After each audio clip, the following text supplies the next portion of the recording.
Good morning छात्रों। BCom द्वितीय वर्ष फोर्थ सेमेस्टर चौथी सत्र की कक्षा में आप सबको मनपूर्वक हार्दिक स्वागत करते हुए आपके पाठ्यक्रम के लिए चयनित जो 7वीं कहानी है, हमने बीती कक्षा में जो हमने अध्ययन किया वापसी ने मरली बरूद, इस कहानी के कहानीकार हैं उषा प्रियवंदा। इस कहानी के प्रमुख नायक हैं गजाधर बाबू, अमर उनका बड़ा बेटा, कांति, नरेंद्र छोटा बेटा, बसंती छोटी बेटी, गणेशी उनका नौकर। तो देखिए किस प्रकार जैसे इस कहानी के माध्यम से उषा प्रियवंदा जी ने एक रिटायरमेंट रेलवे विभाग के अंदर 35 साल नौकरी कर रिटायरमेंट होकर आने वाला एक गजाधर बाबू अपने परिवार की तरफ खुशी से आते हैं। तो आने के बाद उनके जीवन में व्यवहार किस प्रकार बदल जाता है, इस कहानी के एंडिंग में आपको मालूम होगा। तो हमने बीती कक्षा में हमने देखा किस प्रकार गजाधर बाबू रिटायरमेंट होकर अपना लगेज, अपना सामान बांध कर निकलता है। गणेशी की पत्नी उन्हें बेसन की लड्डू बांध कर देती है। तो उस प्रकार जैसे वो दुखित वर्त करता है और उनके आंगन में फूल के पौधे भी परिचित वालों ने उखाड़ लेकर चले गए हैं। ऐसा दृश्य हमने बीती कक्षा में हमने देखा।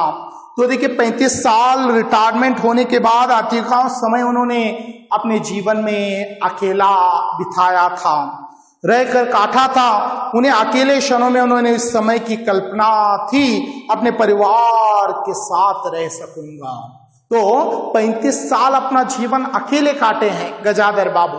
तो आज उन्हें ऐसा महसूस होने लगा, खुशी होने लगी है जो आगे के जीवन का मेरा जो समय है, मेरे परिवार के साथ, बीवी बच्चों के साथ खुशी से मैं अपना जीवन व्यतीत करूं। इसी आशा के सहारे वो अपने अभाव का बोझ ढो रहे थे।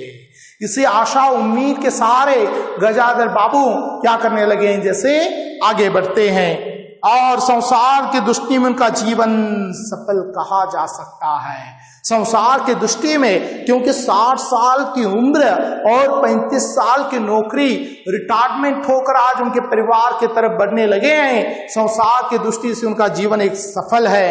उन्होंने शहर में एक मकान भी बनवा लिया था। तो शहर के अंदर उन्होंने एक मकान बनवाया है। तो देखिए एक नया मकान बनवाया है। बड़े लड़के अमर और लड़की कांति की शादी कर दी है। तो देखिए बड़ा बेटा अमर है, उसका विवाह हुआ है। बड़ी बेटी कांति का विवाह हुआ है। अभी नरेंद्र और बसंती का विवाह नहीं हुआ है। शहर में एक बड़ा मकान बनवाया है और एक बेटा और बेटी की उन्होंने शादी भी कर दी है। बच्चे ऊंची कक्षाओं में पढ़ रहे थे। तो देखिए चारों बच्चों को हायर एजुकेशन दिया है गजाधर बाबू ने। अमर, कांति, नरेंद्र, बसंती को चारों को हायर उच्च शिक्षा उन्होंने दी है। और गजाधर बाबू नौकरी के कारण प्राय छोटे स्टेशनों पर रहे, उन्हें बच्चे और पत्नी में जिसे पढ़ाई की बाधा न हो। तो देखिए छोटे छोटे स्टेशनों पर, देहांती गांव पर उन्होंने स्टेशन मास्टर होकर 35 साल की नौकरी की। लेकिन शहर में एक मकान बनवाकर बच्चों का अच्छी शिक्षा मिले, बच्चों के साथ अपने पत्नी को साथ में रखते हैं और अकेले अपने ज्यादातर जीवन अकेले व्यतीत करते हैं। गजाधर बाबू स्वभाव में बहुत स्नेह व्यक्ति थे। उनका स्वभाव कैसा था, एक स्नेह में, एक प्यार भरा उनका एक व्यवहार था और स्नेह की आकांक्षा थी। जब परिवार के साथ ड्यूटी से लौटकर बच्चों से हंसते बोलते, पत्नी से कुछ मनोविनोद करते, सबसे चले जाने से उनका जीवन गहन सूनापन रहता। जब छुट्टियों में, हॉलीडेज में, जब उनकी पत्नी बच्चे उन्हें मिलने आते हैं, हंसी खुशी अपने पत्नी के साथ मन विनोद करते और बच्चे जब चले जाने के बाद और उनका जीवन सूनापन लगने लगता है। गजाधर बाबू का खाली क्षणों में उनसे घर में ठिकाना न जाता। जो खाली समय में वो घर में कभी नहीं बैठते, कभी अपना समय व्यतीत नहीं करते, कभी प्रकृति के न होने पर भी उन्होंने पत्नी की स्नेहपूर्ण बातें याद रहती। तो देखिए जब वो अकेले एकांत में रहते, गजाधर बाबू की उनकी पत्नी की प्यार भरी बातें, स्नेह भरी बातें उन्हें हमेशा याद आती। दोपहर में गर्मी होने पर भी वो 2 बजे तक आग जलाए रहती। उनके स्टेशन से वापस आने पर गरम गरम रोटियां सेकती। उनकी पत्नी का भी उनके पति के ऊपर इतना ही प्रेम था, जब चूल्हे के ऊपर रोटियां सेकती, जब 2 बजे गजाधर बाबू खाने आते तो उन्हें गरम गरम रोटियां सेकती। खा चुकने के मना करने पर थोड़ा कुछ और थाली में परोस देती है। मना करने से भी जबरदस्ती उन्हें थाली में रोटियां परोसती है। बड़े प्यार से आग्रह करती है, लो जी और थोड़ा लो, आधी रोटी लो। ऐसे प्यार से एक पत्नी अपने पति को खिलाती है। जब वो थके हारे बाहर से आते तो उनका आहट पाकर रसोई के द्वार निकल आती। जब गजाधर बाबू थके मादे जब चले आते हैं, उनकी आहटने आवाज को सुनकर रसोई से बाहर आती। सजल आंखों मुस्कुरा उठती, उनके सजीली हुई आंखों से उन्हें देखकर मुस्कुराती। गजाधर बाबू को तब हर छोटी बात याद आती, वह उदास होते। ये पूरे मोमेंट्स, ये पूरे घटनाक्रम को याद करते हैं और उदास होते हैं। कितने वर्ष बाद वो अवसर आया था, फिर उसी स्नेह और आदर के मध्य रहने जा रहा हूं। कितने सालों के बाद उन्हें मौका मिला है, कितने दिनों के बाद ये मुझे चांस मिला है, आज उन्हें स्नेहमय व्यवहार में रहने के लिए जा रहा हूं। टोपी उतार कर गजाधर बाबू ने चारपाई पर रख दी, जूते खोल कर नीचे खिसका दिया। अंदर से रह सहकर कहके की आवाज आ रही थी। तो देखिए कहानी का यहाँ पहला भाग हो जाता है, तो अभी दूसरा भाग कहानी का स्टार्ट होता है। गजाधर बाबू अपने रिटायरमेंट जीवन से अपने घर में प्रवेश करते हैं। चारपाई पर टोपी उतार कर रख देते हैं, जूते रख देते हैं नीचे। अंदर बच्चों का आवाज आने लगा है। इतवार का दिन था जब गजाधर बाबू रिटायरमेंट होकर जब घर गए, तो उस दिन संडे था, इतवार का दिन था। उनके सब बच्चे इकट्ठे होकर नाश्ता करने लगे हैं।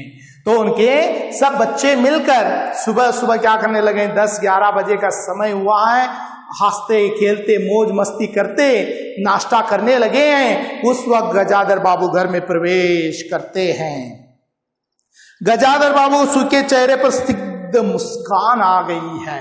इतने दिन उदास अपना जीवन व्यतीत करने वाले गजाधर बाबू, उनके चेहरे पर मुस्कान आती है। उसी तरह मुस्कुराते हुए बिना खासे अंदर चले जाते हैं। बच्चों की किलकार की आवाज सुनकर मुस्कुराते हुए कमरे में अंदर जाते हैं। देखा तो नरेंद्र कमर पर हाथ रखे शायद गत रात्रि की फिल्म देखकर किसी की नकल कर रहा है। उनका छोटा बेटा नरेंद्र जब कमरे में जाते हैं, गजाधर बाबू रात की फिल्म का एक्टिंग कमर के ऊपर हाथ रखकर एक्टिंग कर दिखाने लगा है। और बसंती हंस हंस कर दोहरी हो रही है। जब गजाधर बाबू की छोटी बेटी नरेंद्र की नकल को देखकर हंस रही है। अमर की बहू अपने तन बदन आंचल घूंघट का कोई होश न, उन्मुख रूप में हंस रही है। अमर की पत्नी गजाधर बाबू की बड़ी बहू पूरा पल्लू खिसक गया है, न लाज शर्म न मर्यादा को लांग कर वो भी हंसने लगी है। गजाधर बाबू को देखते नरेंद्र धप से नीचे बैठ गया। गजाधर बाबू को देखकर नीचे बैठ गया। चाय का प्याला उठाकर मुंह से लगाने लगा। जैसे नरेंद्र नीचे बैठता है गजाधर बाबू को देखकर और चाय का गिलास मुंह को लगाकर पीता है। माता टंक लिया केवल बसंती शरीर रह रहकर हंसी दबाने का प्रयत्न करते रहे। नरेंद्र नीचे बैठ जाता है, बसंती अपने हंसी को रोकने की कोशिश करती है। गजाधर बाबू कमरे में प्रवेश करते हैं। गजाधर बाबू ने मुस्कुराते उन लोगों को देखा, फिर कहा, क्यों नरेंद्र, क्या नकल हो रही है बेटा?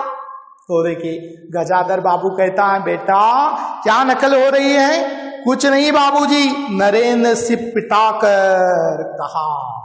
तो देखिए नरेंद्र शर्माते हुए कहता, नहीं बाबूजी कुछ नहीं। गजाधर बाबू चाहा कि वह भी मनोविनोद में भाग ले, उनके आते जैसा बिल्कुल कुंठित होकर चुप हो गए।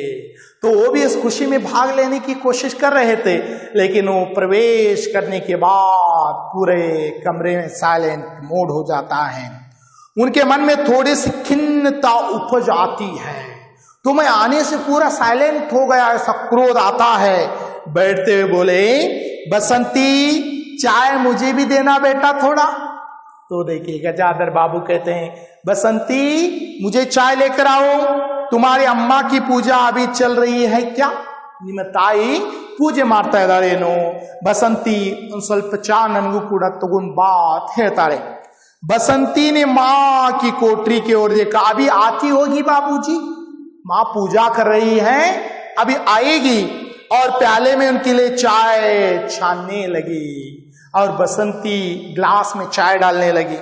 बहुत चुपचाप पहले कमरे से उठकर चली गई थी। अपने ससुर को देखकर शर्म कर बहू उठकर चली गई थी। बेटी बसंती चाय छान रही है। नरेंद्र भी चाय का आखिरी घूंट पीकर उठ खड़ा हुआ। नरेंद्र भी चाय का आखिरी घूंट पीकर खड़ा होता है। केवल बसंती पिता की लिहाज में चौके में बैठी माँ की रात देखने लगी। तो देखिए बसंती अपनी माँ पूजा में लगी हुई है, माँ का इंतजार करती है। गजाधर बाबू ने घूंट चाय पीकर कहा, बिट्टी चाय तो फीकी है। बेटी बसंती चाय में चीनी नहीं डाली, शक्कर नहीं डाली, फीकी है, लाइए चीनी डाल दूं। बसंती बोलती है, बाबूजी लाइए और मैं चीनी डालती हूं। थोड़ी देर में उनकी पत्नी का हाथ में अर्घ का लोटा ले निकली, अशुद्ध स्तुति कहते हुए तुलसी में डाल दिया। पूजा कर कर जब लोटा ले जाकर तुलसी के पौधे को पानी डालती है, देखते बसंती भी उठ गई। पत्नी ने आकर गजाधर बाबू को देखा और कहा, अरे आप अकेले बैठे हैं, ये सब कहाँ गए? जब उनकी पत्नी आती है कहती है, आप अकेले बैठे, सब लोग कहाँ चले गए?